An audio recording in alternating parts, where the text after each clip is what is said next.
मैं हूं अजय भारद्वाज और आप इसमें ग्राउंड मीडिया देख रहे हैं। ग्राउंड से जुड़ी हर खबर आपके सामने लेकर के आते हैं। हरियाणा की यदि बात करते हैं, कोरोना का कहर लगातार बढ़ता ही जा रहा है। एक बार फिर हमारे साथ पत्रकार साथी हैं वीरेंद्र जी। विजेंद्र भाई राम राम। राम राम जी। ठीक हो? बिल्कुल बढ़िया, आप ठीक है? भाई साहब, लगातार जो कोरोना का कहर बढ़ता ही जा रहा है, क्या है आज की अपडेट? क्या है कोरोना का कहर पूरे जिले के अंदर? सुनने में आ रहा है कि सिरसा के अंदर लगातार 10 से 15 केस एक ही दिन में सामने आए हैं। भिवानी में भी आए, कैथल में भी आए हैं। क्या है पूरा ग्राफ हरियाणा का? बिल्कुल, देखिए लगातार जो कोरोना का जो संक्रमण है पूरे हरियाणा के अंदर तेजी से बढ़ रहा है। आज अगर बात करें हम, एक तारीख हो गई, 1 जून हो गया आज, और जून का महीना, जून का पहला ही सप्ताह हरियाणा के लिए एक बड़ी चिंतनीय खबर लेकर आया है कि एकदम 28 मामले सिरसा में आए हैं, जिसमें से 15 लोग मुंबई से लौटे हैं और कुछ स्वास्थ्य विभाग के कर्मचारी हैं, कैदी हैं और लोकल भी हैं। 10 अकेले कैथल में आए हैं, भिवानी में भी आए हैं, पानीपत में भी आए हैं। आसपास के जिलों में लगातार संक्रमण बढ़ रहा है। बिल्कुल। तो ये हमारे लिए बड़ा, क्योंकि लॉकडाउन खोलने की प्लानिंग शुरू हो गई है। अनलॉक 1 की आज शुरुआत हो गई है। 4 लॉकडाउन लगे थे, आज पहला अनलॉक पूरे देश के अंदर शुरू हो गया है। लेकिन ये देखिए आप, जब देश के अंदर 30 जनवरी को पहला मामला आया और जानकारी के अनुसार जैसे बताते हैं कि 562 मामले जब थे देश में लॉकडाउन लगा था, लेकिन आज 2 लाख के करीब हो गए हैं। वहीं हरियाणा के अंदर 2000 का आंकड़ा ये क्रॉस कर गया है। तो बड़ा चिंतनीय विषय है। हालांकि बहुत देर तक लोगों को रोक के बांध के नहीं बैठाया जा सकता, बाजारों को लंबे समय तक नहीं बंद रखा जा सकता, नौकरियां गई, आर्थिक व्यवस्था ठप हो गई, सारा सिस्टम जो है ध्वस्त हो गया, कोई प्लान नहीं है किसी के पास। लेकिन आज की अगर हम बात करें, आज पूरे हरियाणा के लिए बड़ी बुरी खबर है। लेकिन जींद के लिए हम ये कहेंगे कि एक राहत वाली खबर ये है हमारे जींद जिले के लिए, कोई नया संक्रमण का मामला आज 1 तारीख को अभी तक नहीं आया है।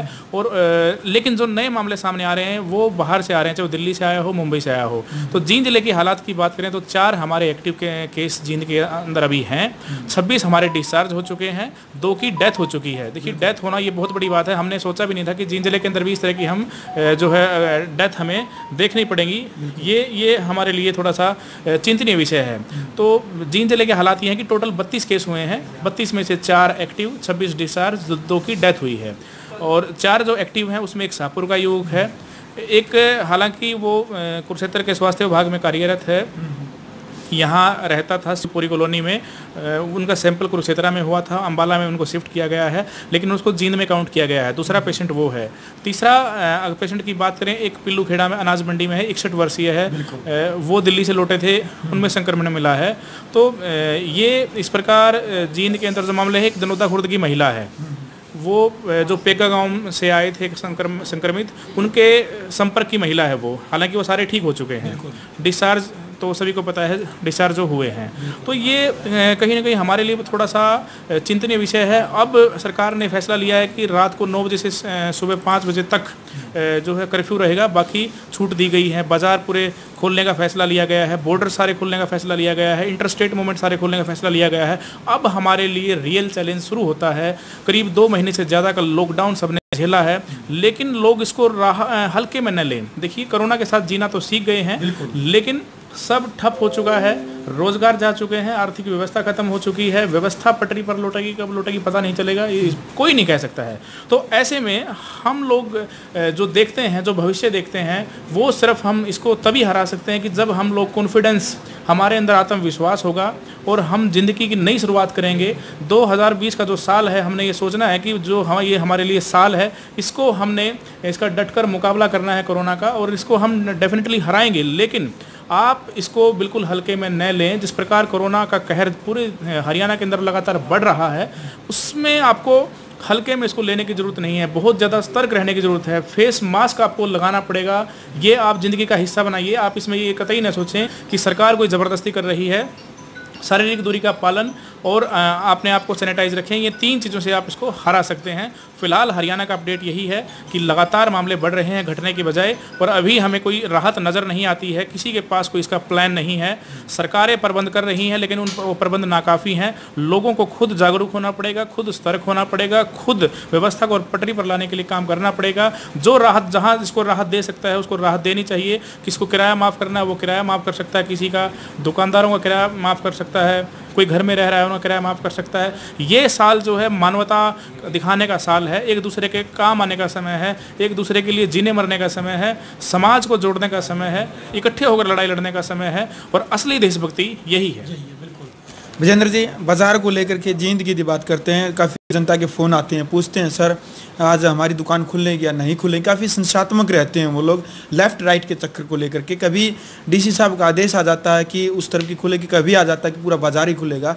इसके बारे में क्या कहना चाहेंगे? देखिए, आज मैं अभी समय की बात करूं, 2 बजने को हैं। हमें जो संकेत मिल रहे हैं, शाम तक जींद के अंदर ये संकेत आ जाए, ये ऐसे हालात हो जाएंगे कि बाज़ार खुल जाएंगे पूर्ण रूप से। हालांकि आज 1 जून तक का अभी तक का ये आदेश ये है कि बाज़ार लेफ़्ट राइट के हिसाब से खुलेंगे, लेकिन हरियाणा सरकार ने फैसला लिया है कि वो बाज़ारों को खोलेंगे पूर्ण रूप से। ठीक है, देखिए MHA ने छूट दे दी है हरियाणा तमाम राज्यों को। MHA जो मिनिस्ट्री ऑफ अफेयर्स है, राज्यों ने छोड़ दिया है जिला उपायुक्त पर, और जिला उपायुक्त जो है तालमेल बैठा के व्यापारियों के साथ व्यवस्था बनाएगा। MHA की तरफ से कोई पाबंदियां नहीं है, कोई बंदिश नहीं है कि बाजार नहीं खुलेंगे। शैक्षणिक संस्थान है, शिक्षण संस्थान है, वो जून में नहीं खुलेंगे। कॉलेज यूनिवर्सिटी सब बंद रहेंगे जून के अंदर, वो जुलाई में खुलने के आसार हैं। इसके अलावा जो धार्मिक गतिविधियां हैं या जो आयोजन है वो 8 जून के बाद शुरू हो जाएंगे। तो जिंदगी तो सामान्य हो जाएगी सारी चीज़ें। ऐसी हरियाणा सरकार की तरफ से कोई बंदिश से कोई पाबंदियाँ नहीं है। जिंद की बात करें तो शाम तक उम्मीद है कि लेफ़्ट राइट का जो फॉर्मूला है वो भी हट जाएगा, बाज़ार पूर्ण रूप से अब खुलने शुरू हो जाएंगे। तो लोगों को अब सबसे ज़्यादा ज़रूरत है, देखिए अब मुद्दा ये नहीं है कि क्या खुलेगा क्या बंद रहेगा, काफ़ी चीज़ें खुल चुकी हैं, गाइडलाइंस में सारी चीज़ें जारी हो चुकी हैं लगभग। और अब मुद्दा ये है कि हम लोग कैसे जागरूक होकर इससे बचें, कैसे इसको सुरक्षित रखें। देश जो है पूरे विश्व के अंदर 213 देश इससे संक्रमित हैं, अफेक्टेड है बुरी तरीके से, लेकिन भारत सबसे तेज़ी से संक्रमित होने वाला देश अब बनता जा रहा है। ये टॉप 10 में शामिल हो गया है। टॉप 10 में मतलब ये नहीं कहते कि हम अच्छे के लिए शामिल हुए हैं, हम बुरे के लिए शामिल हुए हैं। तो ऐसे में एहतियात बरतने की ज़रूरत है, और इसको हल्के में लेने की ज़रूरत नहीं है कि जो हम लोग भी अपील करते हैं, हम लोग भी जागरूकता फैलाते हैं। आप लोगों को अपने परिवार की ज़िंदगी, अपने बच्चों की ज़िंदगी, अपने समाज की ज़िंदगी, अपने देश की ज़िंदगी आप लोगों के हाथ में है, और काम धंधे हमें करने हैं, कोरोना के साथ करने हैं, और निश्चित रूप से हम इसको हराएंगे, हम मुस्कुराएंगे और हम जीतेंगे। कोरोना हारेगा, लेकिन सतर्क रहकर आप सभी को काम करना होगा। तो हरियाणा के लिए कहीं ना कहीं ये बुरी खबर है, क्योंकि लगातार जो कोरोना पॉजिटिव जो केस की संख्या वो बढ़ती जा रही है। सिरसा के अंदर 28 केस एक ही दिन के सामने पॉजिटिव केस का जो मामले सामने आए, कहीं ना कहीं यह चिंता की खबर है पूरे हरियाणा के लिए। आप लोगों को इस समय जागरूक होने की ज़रूरत है। कैथल जिले से भी 10 केस एक ही दिन के अंदर सामने आना कहीं ना कहीं, और जींद वासियों से भी बार बार ग्राउंड मीडिया की तरफ से, पूरे हरियाणा वासियों की तरफ से हम बार बार अपील करते हैं कि आप अपने परिवार को संभाल कर रखें। आप खुद को यदि आप स्वस्थ महसूस करेंगे तब जाकर के आप अपने परिवार की सुरक्षा महसूस करवा सकते हैं। ग्राउंड मीडिया की इस वीडियो को ज़्यादा से ज़्यादा शेयर करें ताकि लोगों के अंदर जागरूकता भावना बनी रहे। जींद अपडेट की बात करें या हरियाणा अपडेट की बात करें, कोरोना केस को लेकर के लगातार हम आपके सामने लेकर के आ रहे हैं। ग्राउंड मीडिया के लिए जिला जींद से विजेंद्र पत्रकार के साथ मैं भारद्वाज। राष्ट्र निर्माण की जानकारी के लिए ग्राउंड मीडिया चैनल को सब्सक्राइब करें और शेयर करें।